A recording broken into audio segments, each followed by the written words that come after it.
Hello fellow tankers, it's Mobius Y here once again with this second episode of Mediums Forever. And this episode is covering the Russian Tier 4 A-44 medium tank. Gonna go over an in-depth review of this interesting little machine. This is the second tank down the Object 430 line, and it comes right after the stellar A-43. And the A-44 might seem like a little bit of a letdown to some people. Me personally, I actually quite enjoyed it. My only issues with the A-44 were that the A-44 is definitely a little more, quite a bit more inconsistent and pretty quirky compared to the A-43. That's a given. Largely due to the rear-mounted turret on the A-44, but also the 107mm gun that you get on the final package of this tank is, like I said, it's a little inconsistent here. There's instances where this gun will just flat out miss what you're trying to shoot at because it really does not have very good accuracy compared to the 76mm S-54. But for its tier, this 107mm gun is actually quite well performing. It's got pretty good pen for its tier, but it also has a surprisingly scary alpha damage at 300 damage for a Tier 7 medium tank, of all things. Even the T-20 with its 90mm gun only does 240 average alpha damage, so when this thing peeks out and smacks somebody for 300 damage, they go, holy crap, that actually hurt. So it can actually intimidate people just enough where they think twice about coming after you, especially even or lower tier opponents. They suddenly go, holy crap, that thing has a pretty powerful gun. And it's pretty amusing. Now, I mentioned that the rear-mounted turret can definitely make this medium tank a little bit quirky, so it's not nearly as adept to peekaboo tactics like the A-43, which has a frontally mounted turret. But with the A-44's rear-mounted turret and actually somewhat just substandard side armor, as well as the width of its tracks, actually makes it pretty decent at side scraping for its tier. You wouldn't really think that on a tank that doesn't have a heck of a lot of armor like this one, but it actually is surprisingly adept at side scraping. The rear-mounted turret definitely helps, as you don't need to back out as far from cover to get a quick shot off with the 107mm gun. Of course, you're still exposing yourself when side scraping in this tank, as always, as you are a medium tank, and you can still take shots into the front of your hull, excuse me, resulting in your engine getting damaged, just like what happened from that Black Prince there. Now, this game that I'm actually showing is my very first game in the A-44.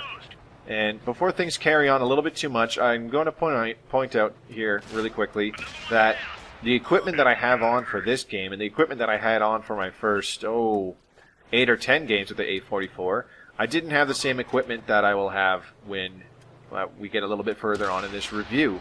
I forget what it was that I had on before the enhanced gun laying drive. It really doesn't matter, but I didn't have it on in this game, and it really shows. You can really see the aim time of this 107mm gun. It's quite slow for a medium tank. So that combined with the odd rear-mounted turret, the slightly slow acceleration of the A-44, the not so great accuracy, really makes this medium feel, like I said, it just feels a little quirky. It's not what you would expect from a medium tank, especially with this 107mm gun. The trade-offs for the pretty poor accuracy and really slow aim time of this 107mm gun, like I said, penetration, and alpha. You've seen throughout this game so far, I haven't had a problem finishing off tanks at just under 300 hit points. Just putting one quick shot into their flat pieces of armor, easily damaging them and taking them out of the game. Now, that being said, you can still play this like a medium tank. However, you have to use it. You have to be a little more cautious than with the A-44, doing certain medium tank things, such as circling slower enemy tanks, as well as doing drive-by shots. You have to be a lot closer with this 107mm gun than you would with the A-43's 76mm, although you did have to be fairly close with the 76mm S-54 on the A-43. But on this one, you want to be borderline point blank, like you saw with that Pershing there when I pulled up on his backside and put one more shot into him. Because the soft stats on the gun itself as well, they're really not that great. So it has not that great accuracy, really poor aim time, not so great dispersion values when moving, but it hits pretty decently hard. Makes people think twice about taking you on one-on-one, as well as it's got nice pen for its tier. I had very minimal complaints about it. So this very first game with the A-44 went quite well. As you can see, I'm getting lots of shots into higher tier tanks and easily damaging them. I am largely picking on weaker armored enemies, but I spent this game mostly just flexing the tank, seeing what it's capable of doing. You also saw I bounced a couple Jagdtiger 88 rounds off of my turret, so that'll happen sometimes as well. Really good first game with the A-44, 1959 damage dealt, with a whopping 7 penetrating hits. I mean, that's how easy it is to get a bunch of damage in this tank. You only need about 4 penetrating hits, and then you're doing 1200 HP worth of damage, and that's enough to... you're doing more damage than your tank has hit points by that point. So we're going to go back to the garage here. Let's take a look at the packages and the hard statistics on the A-44. Like I said, a bit of an odd tank at first to look at. It'll feel a little bit weird because it's got a rear-mounted turret, and the turret turns a little bit slowly. But the hull of the tank itself turns pretty quick, and the gun will feel a little bit awkward to use at first. So when you first open up the A-44, you should have this 57mm ZIS-4 and 76mm S-54 already unlocked from the A-43 and the T-34 before it. So these packages should be borderline free as you get them on earlier tanks, which I will show you here. The T-34 gets this 57mm ZIS-4 and the 76 S-54. So research all the way back from the Tier 5 T-34 helps you out with both the Tier 6 and Tier 7 down the road. This third package here, with the upgraded turret and enhanced treads, should also be fairly cheap, as you are still using the 76mm S-54, which can still be a fairly solid gun, especially if you're top tier. But eventually, you'll want to move on and upgrade to this 107mm ZIS-6 as the final package. Excuse me. And in this final package, you're sticking with the V5 engine that you actually had on the A-43. That's why this thing doesn't accelerate as good. You only have 600 horsepower on this tank compared to the A-43, which I believe also had 600 or 700, if I recall correctly. So this tank won't accelerate as good as the A-43, so it may feel a little bit more sluggish, but it still has a pretty good top speed. It'll kick up to 40-50 kilometers an hour on straight flat ground, no problem. The traverse speed of the treads is 44 degrees a second, still pretty quick. Nice medium tank agility. The turret turns only at about 38 degrees per second there, which is a little bit on the slow side for a medium tank.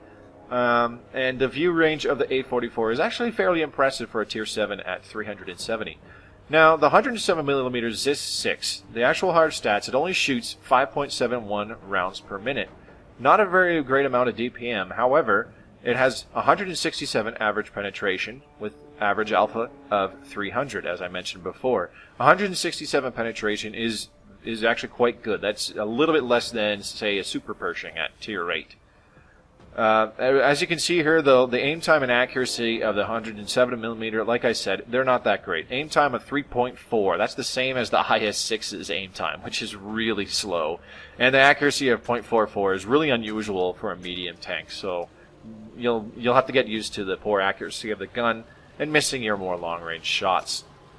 So the supplies and equipment that I used on this tank for the most part, I loaded up a whopping 50 armor-piercing rounds. I only had 5 APCR. I almost never had to shoot APCR in this tank, honestly, and only 5 high explosive to deal with things like Borsigs at tier 8 and whatnot. I simply stuck with a small repair and small first aid kit for equipment there, as I didn't feel the need for the large sizes of the two, but I still stuck on an automatic fire extinguisher for the extra passive bonus at reducing the chance of fire, as well as the engine is actually very exposed on this tank in the front, so there's a much higher chance of getting set on fire very, very easily with this tank. So you want the automatic extinguisher to put those fires out ASAP. As I said, the equipment I used, coated optics, medium caliber tank gun rammer, and enhanced gun laying drive. The only reason I don't have vertical stabilizers on this tank is because I can't put it on. That's it. But believe me, the enhanced gun laying drive makes a difference. Before, I actually had vents on this tank, and while the slightly lower reload speed was kind of nice, the aim time was just so terrible that I tried the enhanced gun laying drive. Which, believe me, it makes a huge difference, because you still have to pull out backwards and aim your shot when you're side scraping. So taking a look at the armor model here, you can see it's got a really interesting armor base. You have plates that have 150 millimeters, quite thick, 120 millimeters in the dark orange, and 90 in the dark yellow here, dropping all the way down to 75 millimeters from the front. So, like I said, first look, you can see 2 strips where there's 150 millimeters of plating. The top one here has an effective value of 205 millimeters. That'll bounce quite a bit there. The bottom one has 174 millimeters effective armor, so that'll bounce a bit. But the rest of the hull, not that good. 137, 138. And the lower parts of the hull are all the way down to 90 millimeters, so don't expect to bounce too much off the front. You'll get some troll bounces, though. This top bar here, 56 millimeters, very easy to penetrate there, just underneath the turret. The turret itself, you get some weird values all over the place. The very outsides are going up to 400, but the sides outside the mantlet, about 160, 130. The mantlet itself, as low as 120, but going all the way up to 600 in some areas. Really, really quirky, really, really varied armor values on this turret. So you will get some troll bounces on this turret, but as I said with the hull, don't count on it. You're a medium. Just play smart and try not to take shots. The thicker 120mm plates on the hatches here jump the values of the armor on this hatch all the way up to about 300, while the other areas are all the way down to 66. You can see 368, 461.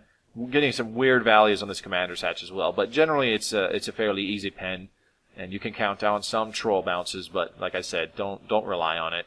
The top of the turret, the top of the tank itself is very weak in the front there at 41 millimeters. You can see that green area, and these red strips are actually very protective from the sides as well as the front plate. You're getting values of 177, 180 on the front plates. Not so bad there. But he also saw really good values on the plates that are 150 millimeters thick.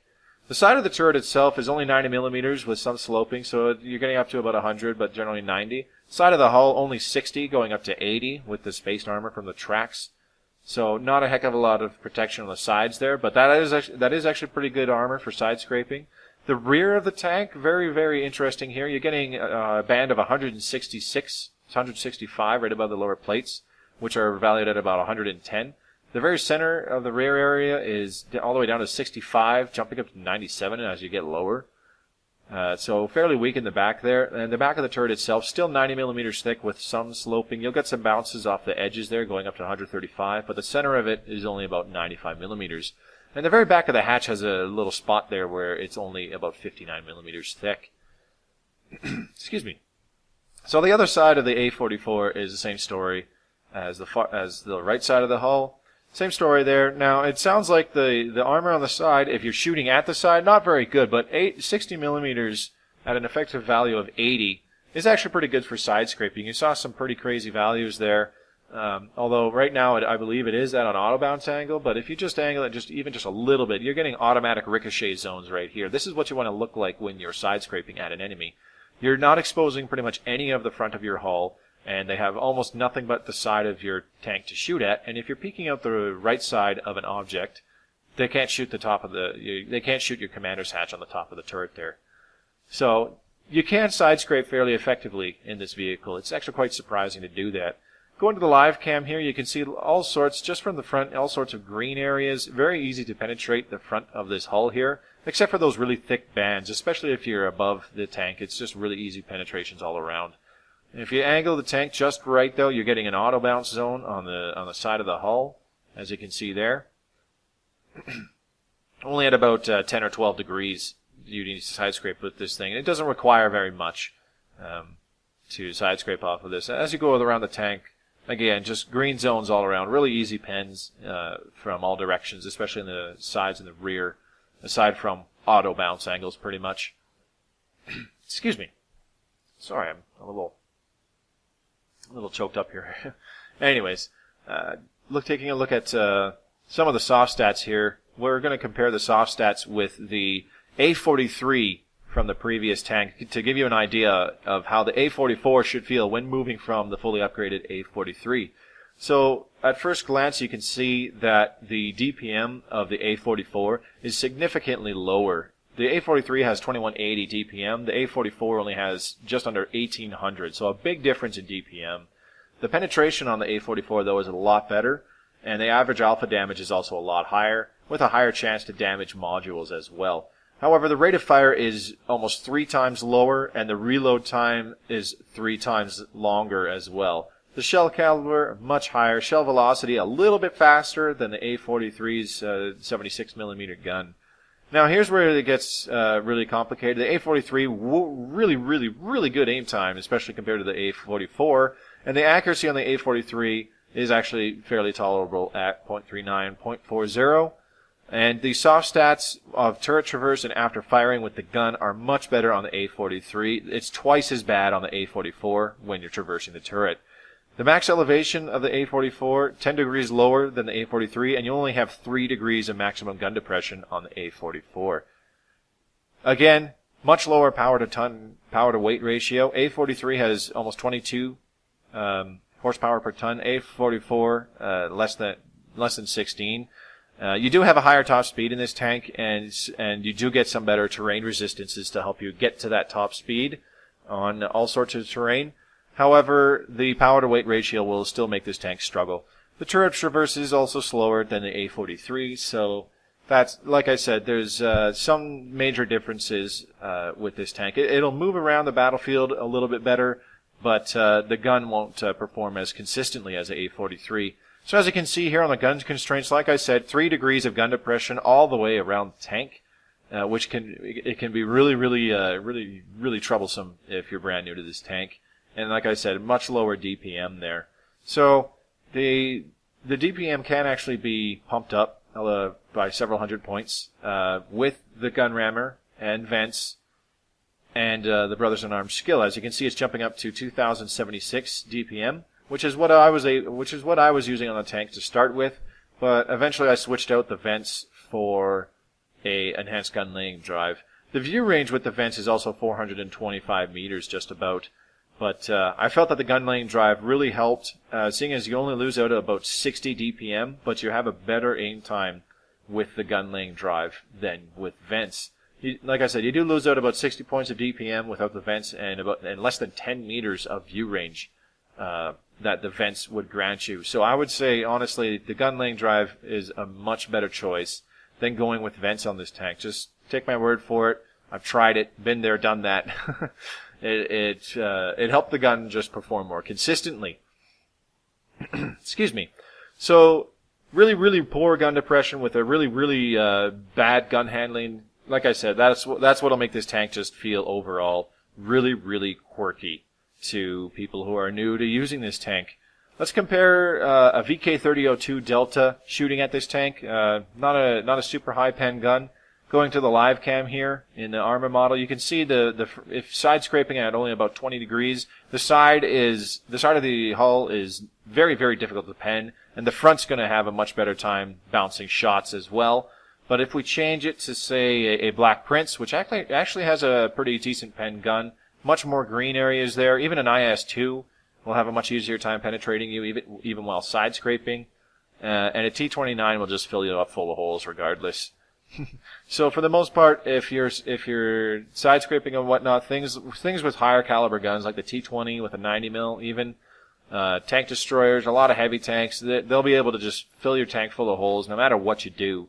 So you'll really have to pick your side-scraping moments. You pretty much only want to side-scrape against tanks that don't have a very, very high-pen guns like the SU-122-44. He'll just punch you full of holes and make you really regret even poking out in front of him before he's fired a shot off at some other poor sap. So that's essentially a detailed look at the armor model and the soft stats. Let's take a look at the modules and crew locations on the tank. Starting with the very front. Like I said, the engine's very exposed on the front of this tank. It takes up the entire right side of the hull, and it will get shot out a lot. If you don't want to run an automatic fire extinguisher, I suggest you have a well-trained crew that has preventative maintenance on this thing. On the other side of the front of the hull, that's where your driver sits, and he has a tendency to get shot a lot as well if you're not protecting the front of your hull all that great. Excuse me. You can see the green zones indicating the weak points for the hatch on top of the turret as well, and the lower plate underneath the driver. Now the radio man actually sits in that very front piece where those two gun ports stick out on the front of the tank. He can get shot out pretty often, but he is also right behind a pretty thick piece of armor on the front of the hull. So if he does get knocked out, which is prone to happen fairly often, don't worry about healing him. It's the radio man. It's the one guy in your crew that you don't need to be concerned with bringing back with your med kit.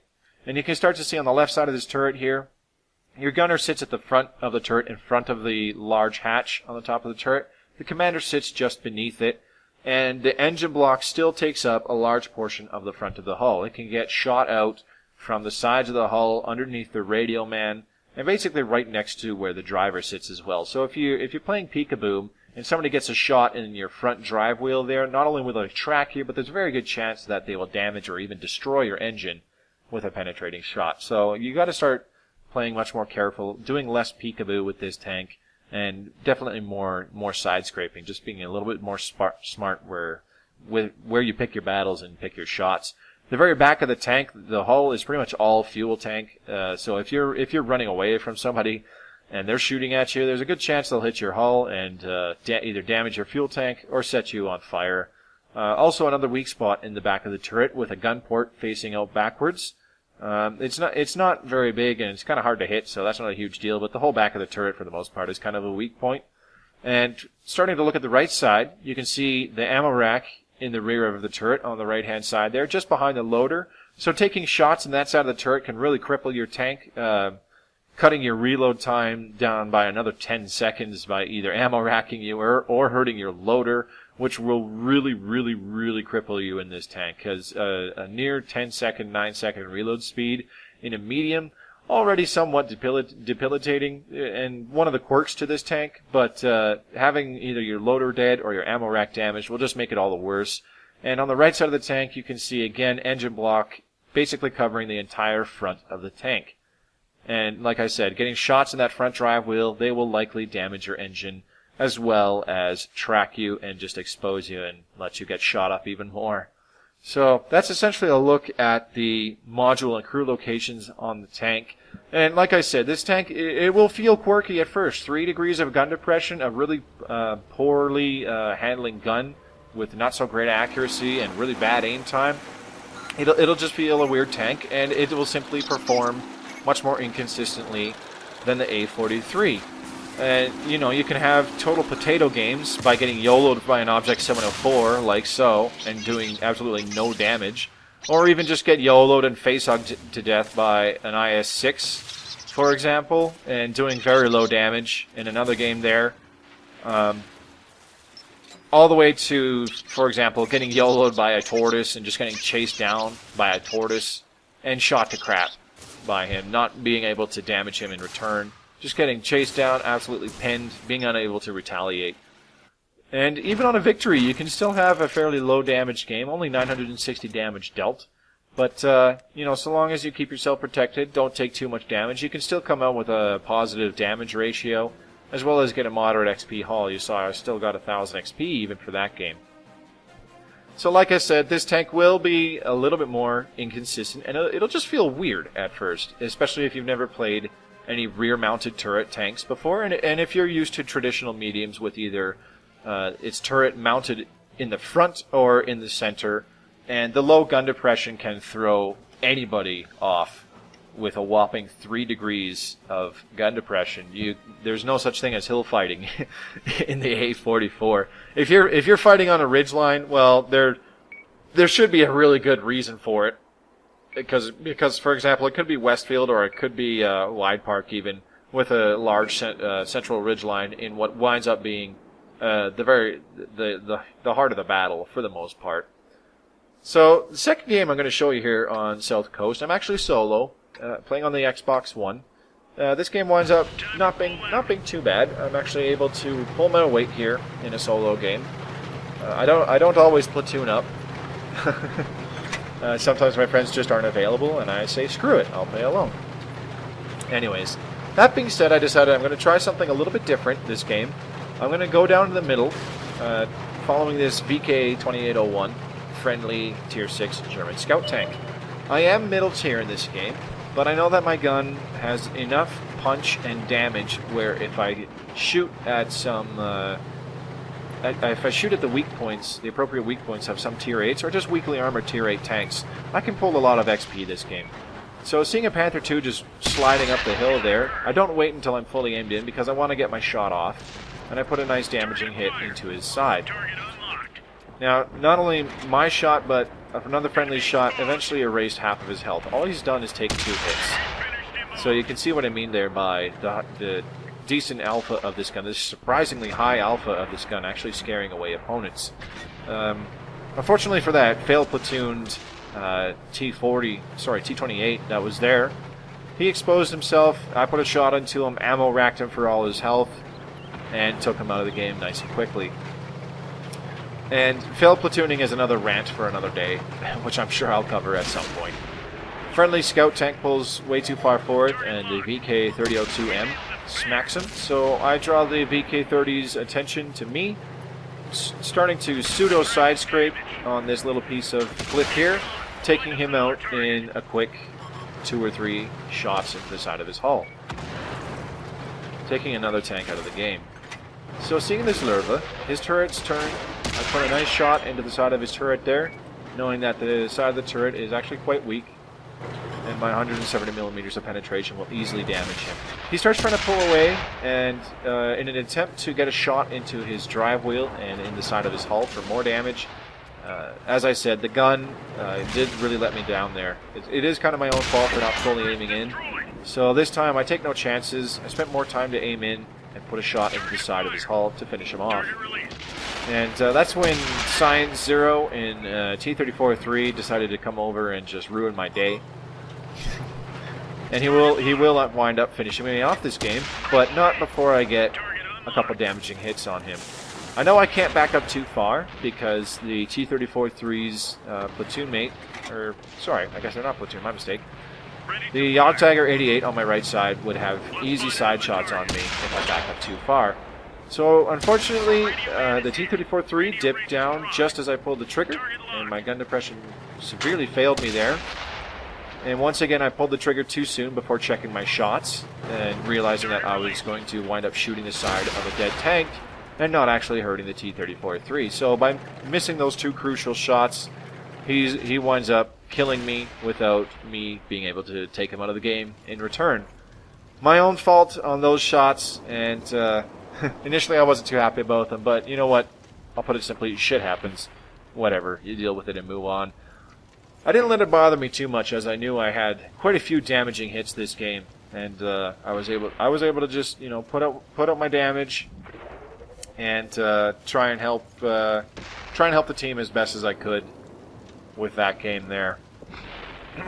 Excuse me. So, like I said, the poor gun depression of this tank, rear-mounted turret, and really poor gun handling. Like I said, not only can it let you down, it can just feel really, really weird. In the instance there where the T-34-3 came down the cliff and decided to come after me, I didn't have the gun depression to bring my gun down and aim at his hull instead of his turret to get a shot onto him. As he came around on me, and I was trying to track him to get a shot into the side of his hull, that was mostly my fault for shooting the dead tank. Had I been paying more attention, I would have adjusted my aim and been able to land one more damaging hit on him. But at the same time, that's another one of the quirky things about this tank. It has a really long reload for a medium tank. If you're used to playing something like the 122mm gun on the T-44, which I think you're batshit crazy if you do that, then it might feel a lot more familiar on the A-43's 107mm gun. But usually with medium tanks, myself particularly, and any other medium tankers out there, we're much more used to faster firing, good DPM guns that can just dump out some damage really quickly, essentially firing 2 shots for every 1 fired at us by most TDs and heavy tanks, and most higher caliber guns than us. But with the A-44, that's not the case. You're essentially answering every shot fired at you with another shot fired back at them. But as I said, the advantages to this 107mm gun is that your shots fired back at them, you'll still have a very good chance of damaging them if you know your enemy's weak points. And it'll be just enough damage to where it'll make anybody think twice about simply just rushing you for the most part, if they're alone. It'll still happen from time to time. You always get those chodes that just come after you to kill you, essentially sacrificing their tank just to either do significant damage to yours or take you out of the game as well. That'll happen. That's inescapable. But for the most part, a lot of tanks at tier 8 even, but most tanks the same tier. If you just peek out, aim in for 2 seconds, get a shot off, hit them for 300 damage, and then pull back into cover while you're side scraping, they'll think twice about being a little foolish around you again. They'll either start diving for cover or just start pulling away to let somebody else take the shots for them. That's essentially how it can go with the A-44, and that is how I experienced most of my success with this tank. Just getting into a very good position where I don't have to aim down at people or rely on my non-existent gun depression, and just side scraping out a corner, exposing mostly my side armor, and firing a shot at a target of opportunity, hitting them for 300 damage, and then just backing off behind cover, pulling forward behind the piece of cover I'm using to reload and fire off another shot there. So that game took a little while to clean up there. I was one of the first half of my team dead, but I still managed 1868 damage dealt with only 7 penetrations. And that's what I mean with this tank. It's very easy to go positive in your damage caused received with this tank in the potential damage caused received ratio. As this tank only has 1100 hit points, but you're doing 300 damage per shot. So you only need 4 full damage penetrating hits for roughly 1200 damage. And then you've done your job this game. You have already contributed your HP pool's worth of damage that game. So you've already been an asset to your team in that sense. This third game here on Himmelsdorf winds up on a city map, bit different. I am platooned this time. I'm pretty sure it's just me and my good buddy Naughty Coin playing some tier 6. Naughty Coin grinding his T-34-1 tier 7 Chinese medium tank. And I decided to do something different this game. If this is the Himmelsdorf game I'm thinking of, I decided to do something different. Normally I would go up the hill and fight it out at Ganondorf's castle on the 0 line with just about any medium tank in the game, even ones with poor gun depression like this one. But this time, since I was in a medium that is actually quite good at side scraping, I decided to go down Heavy Tank Alley, which is the street on the right-hand side of E7 F7. The reason why that's dubbed Heavy Tank Alley is because heavily armored heavy tanks and TDs tend to go there and slug it out. So that was my decision this game. I told Naughty Coin that's what I'm going to do. I'm going to side scrape around one of the buildings and peek out to get shots on people, while he himself, with his T-34-1, is going to be going behind a rubble pile, going hull down, boasting his tank's really good turret armor, and dumping shots on people that way. Going into my spot here, I noticed the T-20 was already in position, just waiting for us. So I figured, okay, let's see if I can get a shot on him. But in peeking out, I had to rush a shot there. I didn't want to get whacked by the T-20's 90mm, and I also saw the Tiger, so I did kind of panic there, but I wanted to try and get a shot off on the T-20 as well. T-20 is actually quite well protected behind this piece of rubble. And it's almost at this point, I'll take one more shot on him, and then I'm going to decide there's no point in shooting at him. So I'm going to shoot this Panzer IV that is coming out completely broadside, taking off about half of his health there in one shot. Unfortunately, I did take a damaging hit, as well as my gun got whacked, but surprisingly, my second shot flies straight and takes out the Panzer IV from the game. So things are really heating up here for us in the middle, for me and Naughty Coin. We do have a friendly heavy backing us up. It's at this point I decided to repair my gun, as there is now a VK3601H pulling down the alley, and a T-29 also rolled up behind the Panzer IV before I killed it to back up the T-20. So you can see here, like I said, you can get some bounces off your turret sometimes. That one I'm quite certain was off the commander's hatch, the big commander's hatch sticking out the top of this tank. And there's been plenty off the side armor on this vehicle. Like I said, it's not very thick. Flat on, you only get ratings of maybe 80 millimeters. It's only 60 millimeters thick, but 60 millimeters is actually more than enough to side scrape fairly effectively in a Tier 7 game against other Tier 7 tanks. T-20 shoots another round right into my gun mantlet, and that's an easy bounce right there. So I pull up right to the piece of rubble, side scraping, and finally get a shot that goes straight on the T-20, damaging him. Unfortunately, he was able to respond in kind with a well-placed shot into the front of my hull. Looking at the map here, there's plenty of tanks on the hill there fighting it out, but it appears that the T-29 and the T-20 both backed off from this corner until the T-20 pokes out on me again, and I actually land an accurate shot on him. So knowing he can easily penetrate me, I decided to back off and not stay exposed behind the rubble pile there. So I decided to peek out, try one more shot on him, but he pops his off much more quickly, and I lose my chance to finish him off. So looking at the map again, I see the T-29 and the T-20 actually back off, going west down that street along the courtyard. So that's when I tell Naughty Coin, now's our time to go. We need to get some side shots into that T-29 to start taking him down, as well as pop the final shot in that T-20 to take him out of the game. So I decided to just stop for a second here. Nobody's looking at me. I try a shot on the T-29, but again, the gun, not very good aim time, not very good gun handling overall. Totally misses the shot, going into the ground right in front of me. However, with my next shot, I'm a lot more patient with it, and he's still not looking at me until I shoot him because he just wasn't paying attention, I guess. And that's when he stops to turn and try and put a shot back in me. That's when I realize that this T-29 is not fully upgraded. At best, he's only got the 90mm gun. So I stick around and I just aim my shots a little bit better and start planting some shots into the hull of that T-29 for 2 more damaging hits before Naughty Coin's able to take him out of the game. That leaves a VK3002 Delta up high on the hill. He actually wound up being king of the castle this game. So me and Naughty Coin promptly rev our engines to go up there and kill him. It's not even 5 minutes into the game at this point, and they're already down to 1 tank. And me and Naughty Coin were actually... it was actually quite surprising how effectively we were able to work together down the heavy tank alley, which you would almost never see medium tanks go down. For the most part, especially at for example, tier 6 and 7.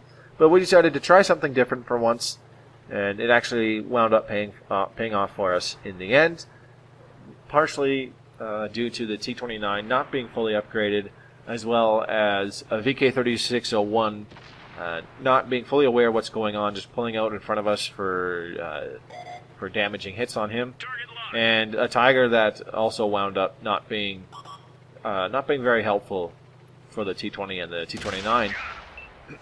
VK3002 Delta pulls out in front of me, and I just snap a shot into him, fully expecting to penetrate no matter where the shot hits. So I didn't really feel like aiming. I felt lazy.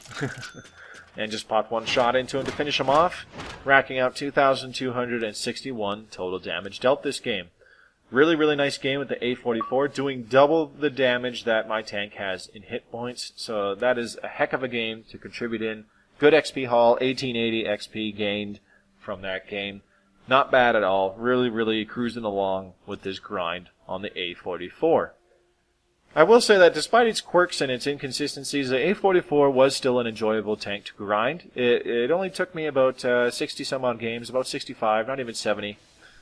To be fair, I did start with it fully upgraded, as I did with the A-43. However, like I said, the grind to get the 107mm on the A-44 should be fairly quick and painless, so long as you've done your proper research on the T-34 and the A-43 before it. Fully upgrading the T-34 at Tier 5 will help you for the next 2 tiers down the line with the A-43 and the A-44. So make sure you elite that T-34 Tier 5 medium tank before you go down this line. One more game, this time on Pacific Island, and we're once again middle tier with some Tier 8s to show for it. This wound up actually being one of my last games. Not my actual last game. I couldn't seem to find the file for my last game to share it. But I know that my very final game in the A-44 was actually a pretty good one, dealing about 2,900 damage or something ridiculous like that.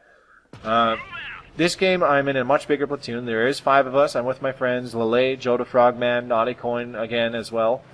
And I didn't catch who the 5th person was in our platoon.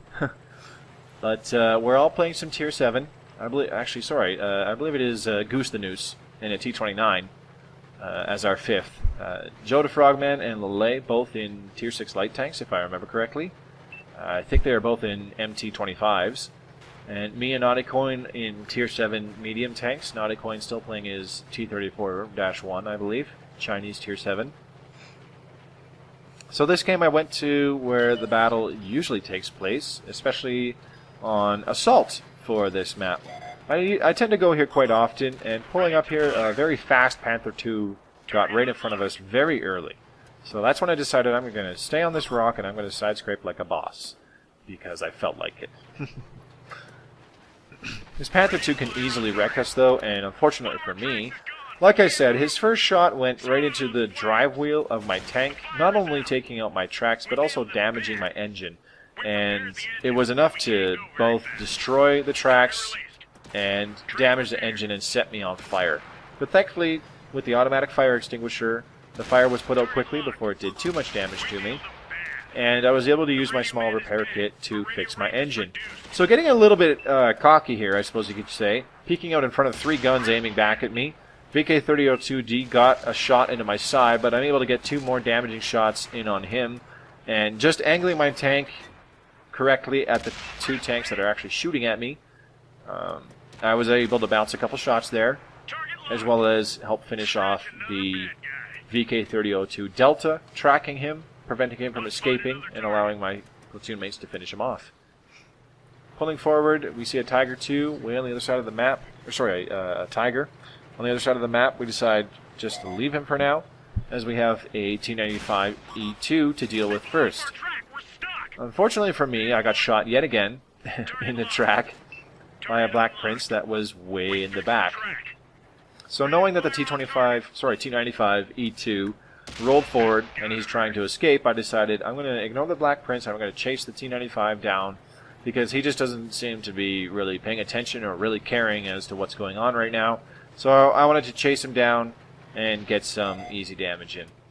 So I stop for a second. I start trying to aim in here. I really want this shot to count, and it flies straight for me, knocking him out of the game for 290 damage.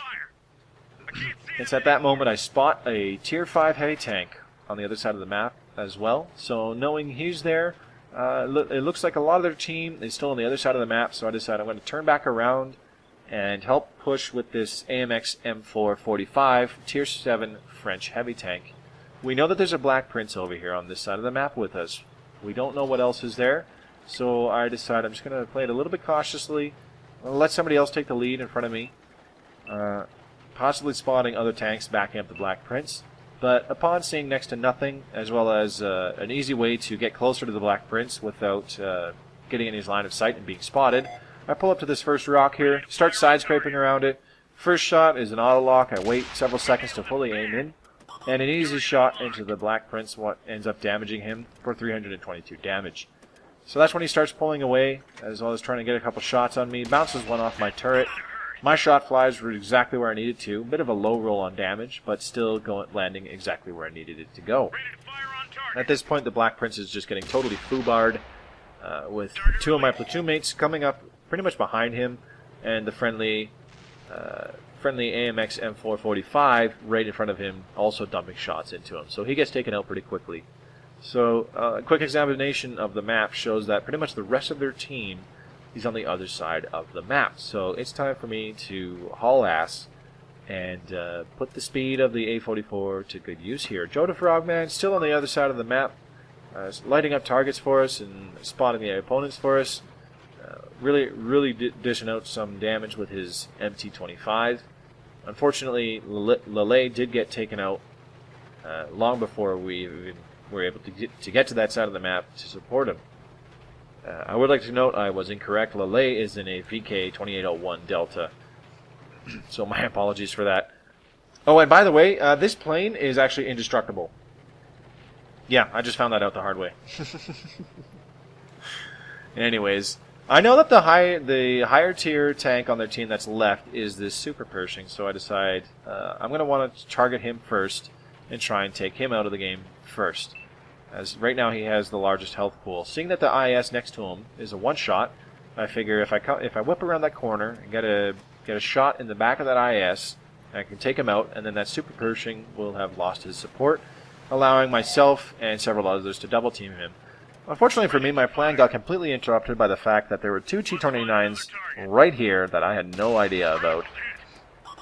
So after staring at them turning at me and start shooting at me, I realized neither of these T-29s is fully upgraded. They both have the 76mm guns, and that's why the first T-29 bounced right off my front hull. So I was feeling kind of sorry for these guys right away. I'm thinking there's two T-29s platooned and they're both bone stock. That has to be absolutely awful. The 76mm on the T-29 is bad. Make sure you fully upgraded the M6 before going to the T-29 is my strong suggestion. So all that's left is one more medium tank. I believe it is another A-44 from the enemy team. If I recall correctly, I'm not going to get the chance to put another damaging shot into him. A teammate will wind up finishing him off, thus closing out this game. So I'm kind of losing track of where I'm going here. I just drive down here, figuring I'm not going to get there in time. He's on fire. And the last tank from the other team gets taken out once and for all, ending this game. I figured I was pretty confident that I had a pretty good game this time around, doing a good significant amount of damage, which will net me some decent XP. 2404 damage dealt with 2,117 experience earned. Really good game by myself. Also a really good game by Naughty Coin and Goose the Noose. And Joe the Frogman actually was able to pump out 600 damage as well in his MT-25. So guys, that was episode 2 of Mediums Forever, covering the A-44. Again, it's a quirky tank. It'll feel weird at first, but if you play it right and you just let that 107mm sing for you, you can do really well with this tank. I'll see you for the next episode covering the Object 416 in Mediums Forever. Have a good night, guys. Mobius signing off.